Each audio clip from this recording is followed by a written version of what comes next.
Kang Soleh kan dikenal mulut racun ya. Betul. Tapi ketika jadi direktur kagak ada racun-racunnya. Oh, dinetralisir. Sangat madu. Pemerannya Gilang Dirga ya, yang lain boleh terserah lu, tapi ini buat Gilang. Terus gua, aduh. Apa? Terlalu host dangdut lu, image-nya, gua nggak suka gitu, aduh. Produser lu. Iya. Gua kalau nggak ada dia nggak akan kebantu emosinya. Pasti kan Tenggo. Kalau nggak ada Mas J juga nggak mungkin bisa jadi Nuraini. Iya. Kalau nggak ada aku, kalian juga. Nggak ada. Orang kan lagi saling memuji ya. Apa mesti ikutan sih? Dia pun ikutannya muji dirinya gitu. Beli tiketnya nggak usah pakai bioskop kesayangan, beli tiket. Paksa diri kalian, tabung uangnya. Coldplay bisa, masa tonton ini doang nggak bisa.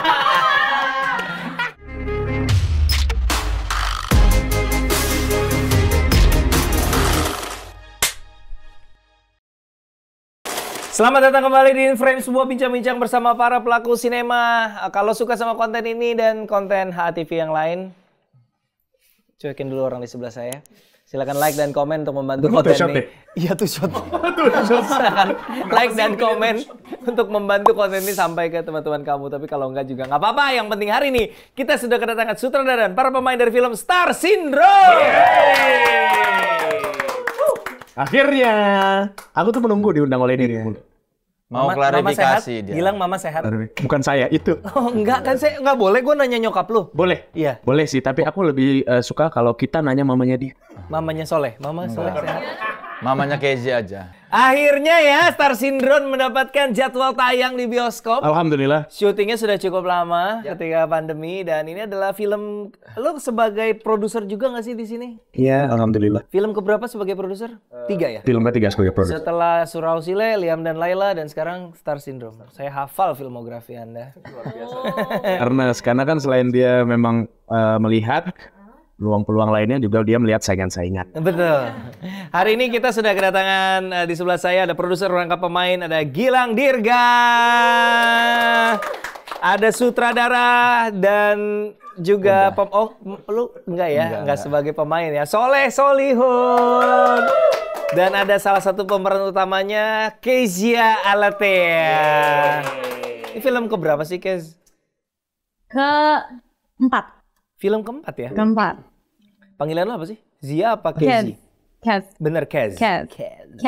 Kez. Nggak bisa kredit ya, harus Kez. Kez. Kalau mama panggilannya apa? Mama yang aku hormati, aku tuakan, ibuku. Ini cerita awalnya dari mana, titik mulanya nih? Soalnya datang ke lu ngomong, Pak, saya mau punya ide tentang musik atau lu punya ide film ini kayaknya Soleh nih yang cocok. Mana yang duluan? Sebenarnya yang duluan tuh dari Dendi dulu. Oh, Dendi, partner lo di Mahakarya Pictures ya. Betul. Jadi dari Dendi dulu dia bilang sama gua kita sepertinya akan garap film ini gitu.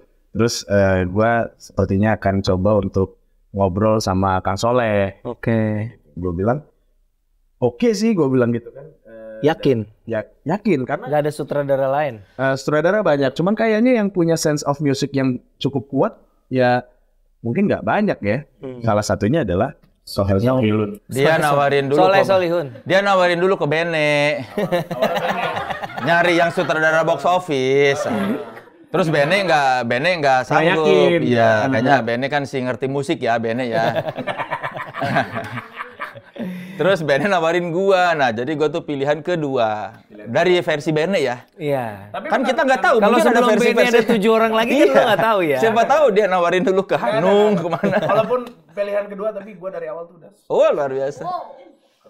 Tapi memang kalau musik sih dia passionnya luar biasa. Iya, track record kan udah jelas kan dari zaman dulu udah wartawan musik, udah paling tahu lah itu. Oke, lo gimana lah ketika lo denger tentang mau bikin film musik, lo langsung iya atau ntar lu gue pengen tahu ceritanya apa, gimana awalnya? Kan gue sama Dendi, ayo Den kita ngobrol dulu dah, gue pengen denger dulu cerita lu kayak gimana. Nah, dia kan presentasi dulu ya ceritanya kayak gimana, terus gue suka ceritanya, terus selain gue suka ceritanya, kedua jarang-jarang produser ada mau garap cerita begini.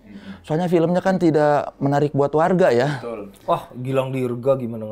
Belum tentu. Film-film musik kan maksudnya tidak punya sejarah yang baik ya di industri film Indonesia. Jadi karena ini film bukan film musikal ya, bukan tapi musikal. tentang film musik ya. Kalau musikal kan ya bernyanyi ya, dialog-dialognya bernyanyi. Ini kan film yang temanya tentang musik. Kan produser jarang yang suka dengan film-film seperti ini. Gua dulu waktu Ada di film yang sebelumnya di poster aja mau gua kasih orang lagi main gitar, nggak boleh. Terus produsernya bilang, jangan.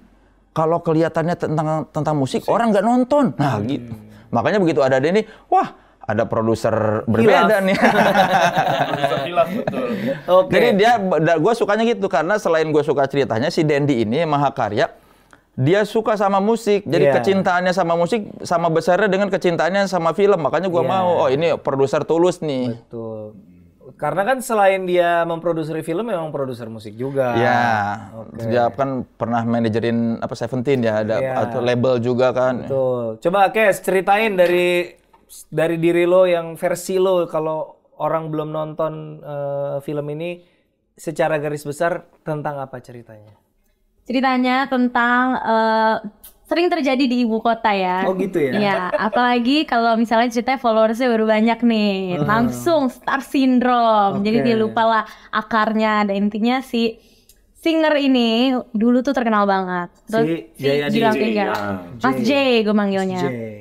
Sekarang udah gak terkenal. Gara-gara ya udah selesai lah masanya. Udah lewat eranya. Tapi dia pengen comeback karena dia pengen terkenal lagi dan ngangkat satu anak kecil, nggak anak kecil juga ya, anak baru ini si Nur, which is me gitu.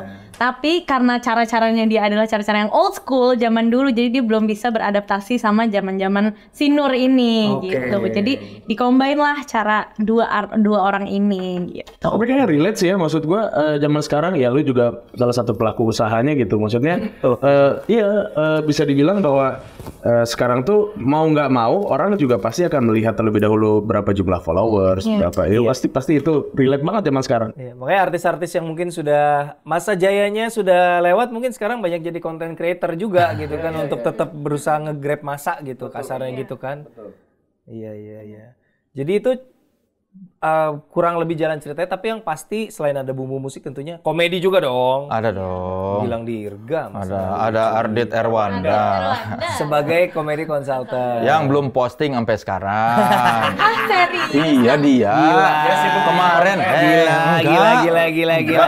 Enggak, orang dia kemarin filmnya Mirles langsung diposting sama dia. Gue bilang, Dit, lu Sherina masih lama tayangnya, udah diposting. Ini kita 8 Juni udah mau tayang, lu kagak posting-posting. Terus alasannya, enggak, gue di broadcast pakai caps lock. Kita juga sama di broadcast. Nggak pakai caps lock. Nggak pakai caps lock. Ardit Erwanda gitu. Ardit Erwanda. Ada komedi konsultan loh, perannya penting. Itu dia udah lupa pernah syuting itu saking lama. Iya. Berusaha sama selebgram tuh memang kadang-kadang suka.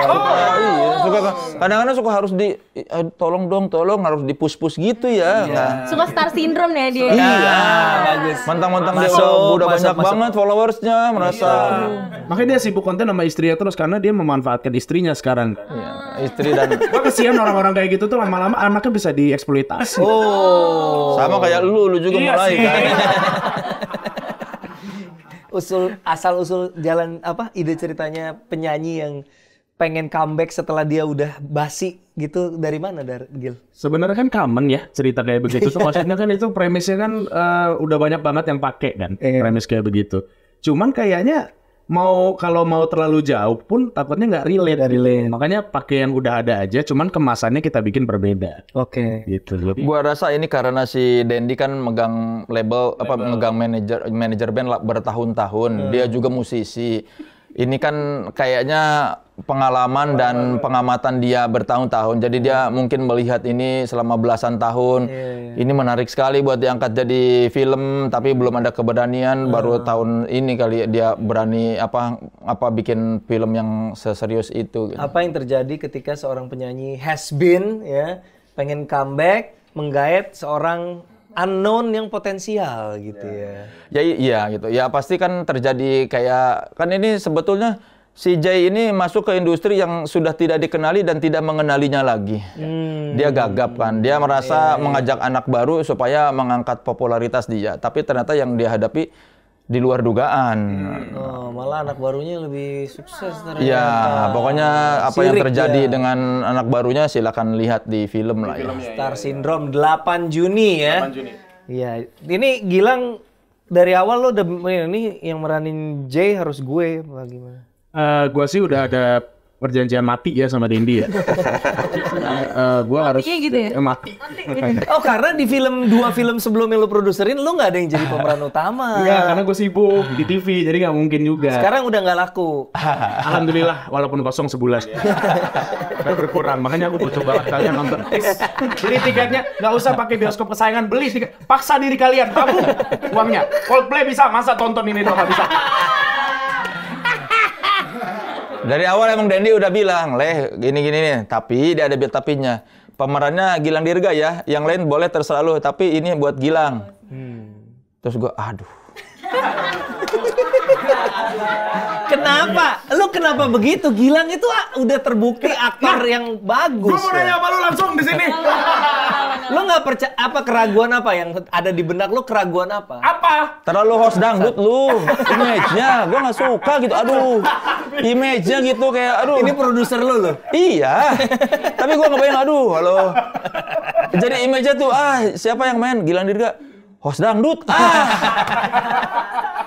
Terlalu kuat gitu karakter Gilang Dirga sebagai host dangdut tuh. Host dangdut masih. Mas dangdut masih itu. Uang untuk film dari situ semua. Oh iya. Terus kedua, gue tuh kayak ini selain host dangdut ya. Terus gue tuh orang TV suka ribet jadwalnya. Gue bilang, ya, coba pastiin dulu. Gue nggak mau ribet-ribet di tengah jalan nanti. Ya, Kita harus nyesuaiin jadwal. Terus kata si Denny, enggak kok itu kalau soal itu udah gue atur. Nanti pokoknya selama syuting si Gilang nggak akan ada ngambil kerjaan. Izin dulu. Ya udah kalau lu pastiin itu mah gue nggak mau Astrada gue ribet ngatur jadwal. Gue bilang kan. Orang TV kadang-kadang gitu ya, maksudnya kenapa nggak banyak ngambil job film karena kan padat ya. Ya itu karena memang kan penghasilannya kan, beneran dihitung kan. Tapi terbukti, memang beneran ketika syuting beneran dia mendedikasikan jadwalnya. Beneran. Karena aku jujur aku agak rugi sekitar 1 miliar ya. Ada beberapa offer yang masuk aku tolak-tolak. Sampai gua nego sama manajernya deh, lu kan udah janji lu. Pokoknya gua nggak mau tahu caranya, ini harus dibelain. Lu udah janji dari awal, kagak ada nyelip-nyelip jadwal di tengah. Manajer sampai, iya tapi nggak ada gue bilang.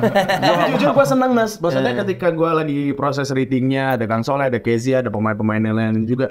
Maksud gua tuh happy-nya gini. Oh kita akhirnya ini kerja bareng-bareng nih buat bikin film bagus dari mulai reading. Si Nur Aini nama Kezia di situ juga memberikan ide-ide baru juga, banyak juga ide-ide yang lain. Jadi gua ngerasa ya nggak apa-apa lah, ini bisa gue buang sebentar lagi. Uang bisa dicari lagi. Ini pembuktian nggak akhirnya host dangdut bisa juga loh. Bisa, ternyata dari sisi acting oke. Gua kan kalau dari sisi kemampuan bernyanyi gue udah yakin bisa nih. Awalnya gue actingnya bisa nggak nih host dangdut nih? Lu nggak nonton Liam Laila berarti lu? Enggak, gue nggak nonton. Bagus main dia di situ. Nah sebelum Liam Laila, gue tuh di Trans TV udah pernah main bioskop Indonesia, udah pernah main FTV, udah pernah main film juga lain-lain. Banyak. Makanya gue bingung nih soalnya kenapa mikirnya gue host dangdut aja. Host dangdut juga acting guys. Fake. Iya. Pura-pura terharu. Pura-pura terharu, pura-pura bahagia. Iya, di-push di kuping tapi harus tetap dilaksanakan. Iya. Pura-pura peduli. Itu namanya adalah profesionalisme. Iya. Bukan fake ya. Bukan Profesionalisme. fake tuh aku, asli aku fake. Aku munafik dan penjilat, aku jelek. Tapi aku butuh kalian nonton. Gua udah nonton film ini full teman-teman. Dan gua udah nonton full dan kalian harus lihat lah pokoknya. Dan tapi di sini gue langsung abis nonton kalau nggak salah gue japri lu ya. Lu bilang Kezia main lu bagus banget. Gue tuh udah kirim foto kan. Foto pap kan sama Kezia. Pap. Foto picture. Oh, kirim foto. kirim foto. Oke, sorry lanjut. Iya. Agak flop kan? Ya, apa tadi? Oh iya. Jadi kan Kezia main sama gue di Imperfect Series. Nah, tuh gue udah bilang tuh sama Kesdir gue, ini Kezia pernah main apa sih kok kayaknya dia luas ya, oke gitu. Makanya Mas Pa ya?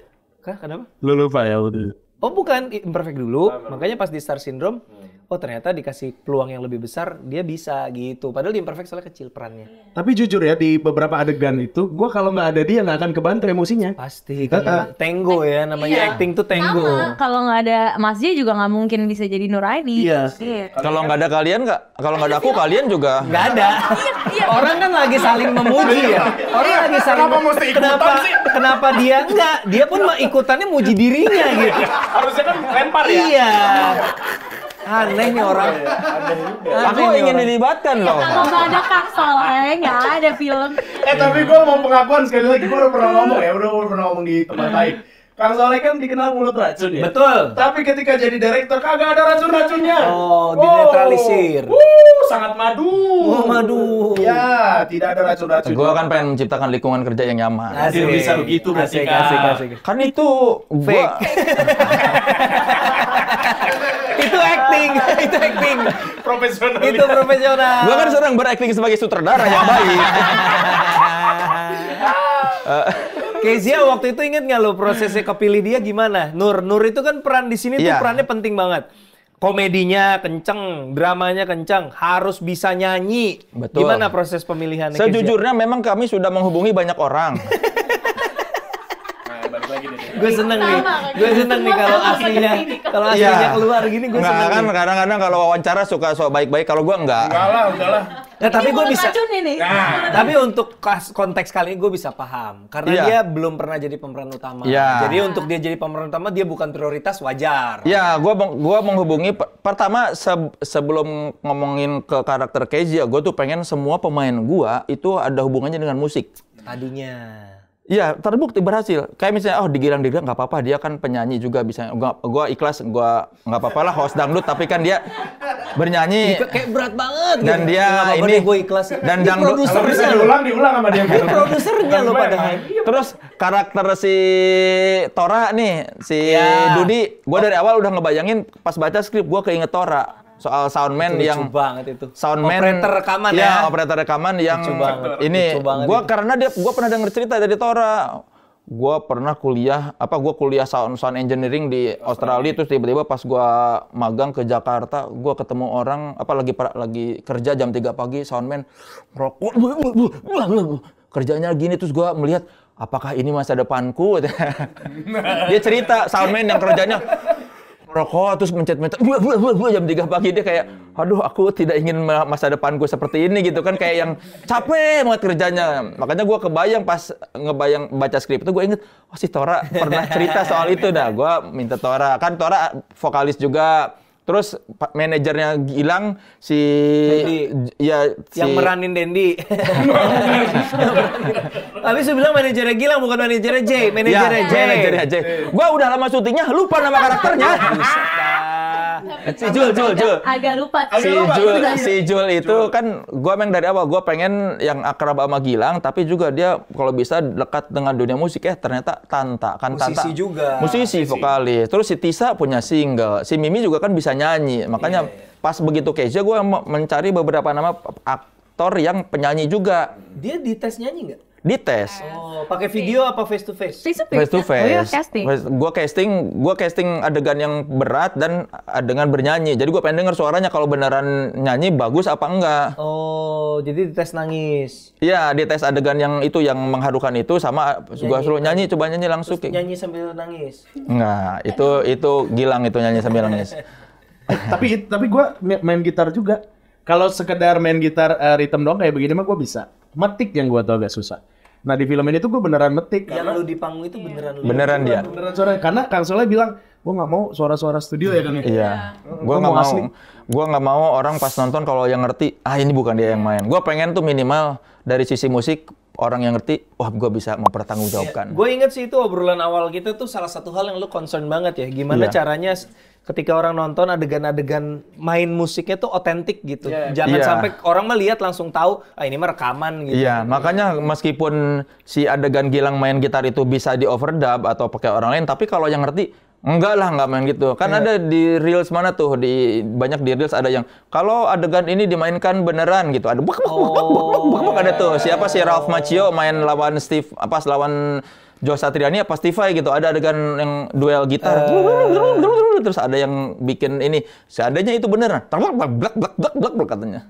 Nah, gua mah bisa menjamin. Seandainya itu beneran, berarti itu nggak beneran. Apanya? Kan seandainya itu beneran, berarti itu nggak beneran. Beneran bunyinya karena bener, di situ. bunyinya blak gitu bunyinya. Tuk enggak yang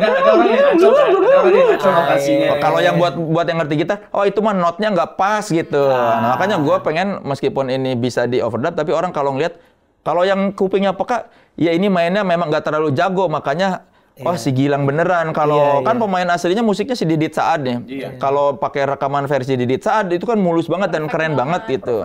Jadi walaupun imperfect, tapi paling nggak lu pengennya orang, walaupun mungkin yang ngerti minoritas ya, tapi lu tuh memikirkan minoritas ya. Terima kasih ya, udah mikirin minoritas ya. Terima kasih ya. Bukan etnis bukan soal itu.